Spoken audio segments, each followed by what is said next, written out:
Tem duas coisas que você não pode fazer: é parar de sonhar e de se acomodar com o tamanho que Deus já te confiou. Porque se a gente falar tá bom, para Deus fala, peraí, segura, tá bom. Se a gente falar, Deus, eu creio que tem mais, eu quero viver mais, Deus fala, tá, pode mandar mais. Irmão, guarda isso. Quando a Bíblia estabelece esse princípio de que tudo é possível ao que crê, Deus deu para você o limitador da tua história. Porque se tudo é possível ao que crê, tem coisas que você não vai viver porque você não creu para viver. E tem coisas que você já está vivendo porque você creu que elas seriam reais. Então quando Deus diz que tudo é possível ao que crê, Deus está dizendo que agora é você quem define os seus limites. Você crê que dá para fazer em 5 dias um clamor em frente à Praça dos Três Poderes e reunir mais de 30 mil pessoas e orar pela nação? Creio, então é possível, vai lá.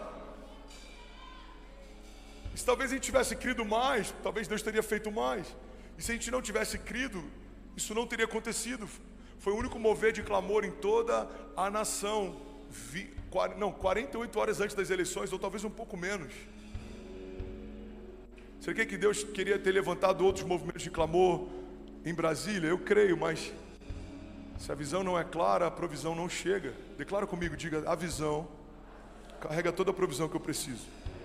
Irmão, eu acredito de verdade que o problema não é falta de recurso, o problema sempre foi falta de visão.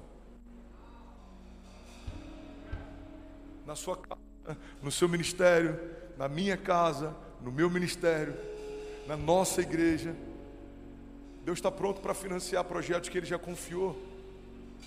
Amém?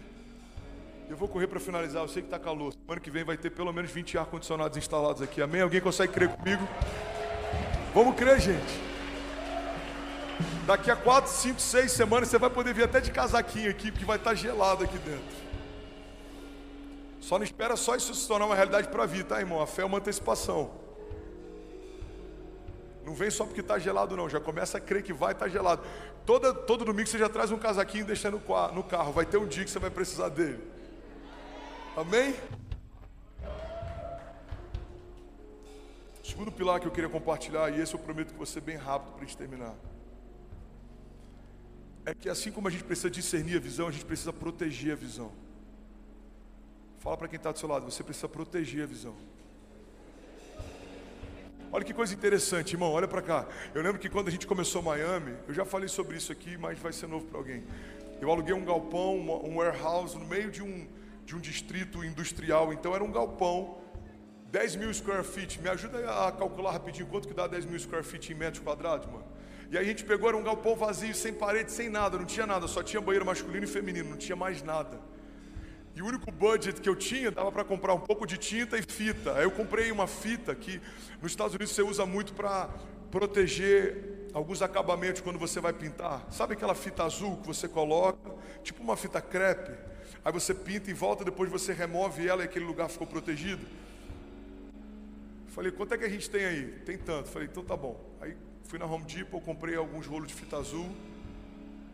Chamei duas pessoas que trabalhavam com construção, a gente foi para uma Starbucks e começamos a desenhar. Aqui vai ser o palco, aqui vai ser o kids, aqui vai ser não sei o quê. Aí pegamos aquela planta baixa feita numa mesa de cafeteria, fui para a igreja, chamei os voluntários e a gente começou a demarcar com a fita azul onde seria cada ambiente. Então quando as pessoas iam visitar a igreja ao longo daquela primeira semana, se alguém perguntasse, pastor, onde é que vai ser o kids? Eu falava, vem cá, pô, deixa eu te mostrar o kids, vem cá. Ó, essa aqui é a primeira sala, esse aqui é o berçário. Você conseguia entrar na sala, tinha portinha para entrar, tinha portinha, você tinha que fechar a portinha para sair. Tinha um palco.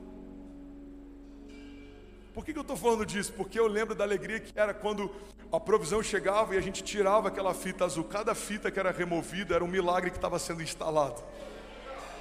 Então chegava a provisão para um pouco de drywall, a gente tirava a fita e botava drywall. Chegava a provisão para mais uma sala do kids, a gente tirava a fita e fazia mais uma sala do kids. Eu lembro, irmão, de uma vez que chegou um cara para servir e ajudar, ele era marceneiro. Baixinho o apelido dele. Ele falou, pastor, tudo bom? Meu nome é Baixinho, eu sou amigo de fulano, ele falou que vocês estão precisando de ajuda, eu sou da VUL, eu sou de outra igreja, mas eu queria ajudar, o que vocês precisam? Eu trouxe tudo, máquina de corte, eu trouxe maquita. Eu falei, cara, glória a Deus, que bom que você chegou, a gente tem que fazer o palco. Aí ele falou, Raquel, não, beleza, onde é que está a madeira? Me fala que, não precisa nem se preocupar não, eu reúno o grupo aqui, eu já começo a fazer o palco. Eu falei, então, a gente também não tem a madeira. Aí sabe o que aconteceu? Aquele cara foi para Home Depot, comprou todo o material que precisava, trouxe o material e fez o palco. Porque quando Deus envia uma provisão, Ele não envia uma provisão em partes ou incompleta. Deus, Ele faz tudo perfeito. Então Ele envia para você os recursos, as pessoas, as conexões, as portas, Ele te dá visão. E Ele vai te levar aos lugares que Ele te mostrou que te levaria. Por quê? Porque Deus não é defraudador. Ele não te mostra algo que não tem intenção de cumprir. Ele não te permite enxergar algo que não tem intenção de fazer. Deus nunca vai dar uma visão para um homem que o próprio Deus da visão não seja o Deus que transforma uma visão em realidade. Alguns vão dizer, pastor, mas por que nem todo mundo que teve uma visão de Deus viveu uma realidade em Deus? Porque entre a visão e a realidade existe algo chamado processo. Muita gente parou no meio do caminho. Muita gente parou na primeira acusação ou indiferença. Muita gente parou na primeira crítica. Muita gente parou na primeira ofensa. O que separa meninos de homens é o quão resiliente a gente é enquanto uma visão ainda está se tornando realidade. Você está comigo? Diga amém. Então, para viver milagres, para romper em fé, para construir o futuro, você precisa proteger a visão. Me ajuda a pregar, irmão. Fala comigo. Eu preciso proteger a visão. A verdade, irmão, é que se a visão não for protegida, com certeza ela será sufocada. Muitas pessoas receberam de Deus visões incríveis, mas não protegeram e perderam. Se a semente não for protegida, ela vai ser sufocada. Se a visão não for protegida, ela vai ser sufocada. Eu lembro de algo que eu li num livro.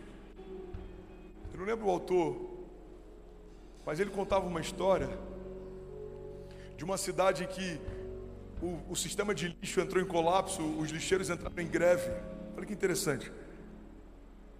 E aí o prefeito ficou preocupado, porque começou a juntar muito lixo na rua, começou a dar rato, começou a feder. E aí eles tiveram uma ideia, eles notificaram todas as famílias da cidade, eles falaram, olha, até que a gente consiga resolver, a gente precisa que todas as famílias guardem os seus lixos dentro de casa. Então você vai pegar uma área da tua casa, você vai começar a deixar o lixo lá. E quando o sistema de lixo voltar a funcionar, vocês botam para fora e a gente vai limpar toda a cidade. Você está comigo? É muito louco poder falar com tanta gente aqui de uma vez só, meu Deus. E aí, cara, nessa cidade um cara teve uma ideia. Ele foi na cidade, no centro, comprou papéis de presente. Ele embalou o lixo dele como se fosse embalagem de presente. Ele botou um laço incrível, ele botou uma embalagem incrível. E aí ele foi de manhã bem cedo, parou o carro na frente da praça, no centro da cidade, ainda estava bem escuro. E ele foi descarregando aqueles sacos de lixo embalados para presente. E ele deixou lá, e ele saiu, ficou bem longe, esperando para observar. E aí, quando começou a amanhecer, algumas pessoas paravam e viam aquelas embalagens gigantes de presente e botavam no carro e saíam correndo. Aí passou um outro carro, viu uma outra embalagem, pegou, colocou no carro e saiu correndo. Quando eles chegaram em casa, eles perceberam que eles estavam levando lixo para dentro de casa.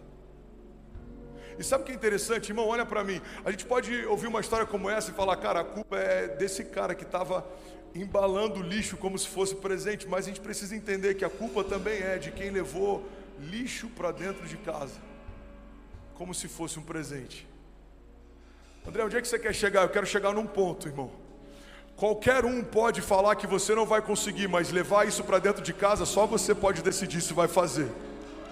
Qualquer um pode desconfiar e desacreditar no milagre que Deus disse que vai cumprir, mas é você que vai decidir se vai levar essas opiniões para dentro de casa ou não. Irmão, tem muita opinião que nada mais é do que um lixo embalado como um presente. Bons conselhos que não te levam para o lugar onde Deus te chamou para estar. Nem todo bom conselho é um conselho de Deus, nem toda boa opinião é uma opinião de Deus, nem toda boa palavra é uma palavra de Deus, porque se Jesus tivesse ouvido Pedro, ele teria aberto mão da crucificação. Pedro fala, mestre, a gente não vai permitir que você seja morto, a gente não vai permitir que você seja entregue. Jesus fala, aparta-te de mim, Satanás. E a gente vê lá na frente Judas vindo com os homens que iriam capturar Jesus, e com um beijo ele traz Jesus, e Jesus olha para ele e chama de amigo. Irmão, como que Jesus chama Pedro de Satanás e chama Judas de amigo? Por um princípio básico. Pedro estava tentando poupar Jesus do seu destino profético, Judas estava empurrando Jesus para aquele lugar. Irmão, olha para mim. Você é a única pessoa do mundo responsável por proteger a visão que Deus deu para você. Pessoas vão tentar te desencorajar, desestimular, tentar fazer você desistir, você repensar, redimensionar, recalcular.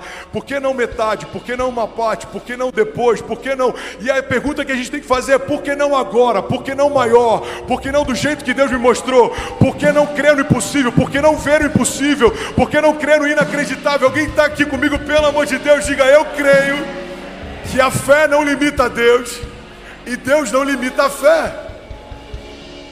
A responsabilidade é nossa de proteger a visão. Não dá para dizer: cara, me desestimularam. É você quem permite levar opiniões para casa ou não. Cara, pessoas me fizeram mudar de opinião. Irmão, se Deus te deu uma visão, caminha debaixo dessa visão até que ela se torne uma realidade. A visão clara de propósito sustenta você no meio da jornada. A visão clara do propósito faz você não se perder no meio do caminho. A visão clara de propósito é o que vai fazer você viver o que ninguém viveu, ver o que ninguém viu, ouvir o que ninguém ouviu. Você está comigo? Diga amém. E aí, tudo bem? Você acabou agora de assistir um vídeo. Se você ainda não está inscrito, já se inscreve também no nosso canal, ativa esse sininho aqui embaixo de notificação e toda vez que eu fizer uma live ou estiver transmitindo uma mensagem ao vivo, você vai ser um dos primeiros a saber. Mas eu deixei mais 2 indicações aqui.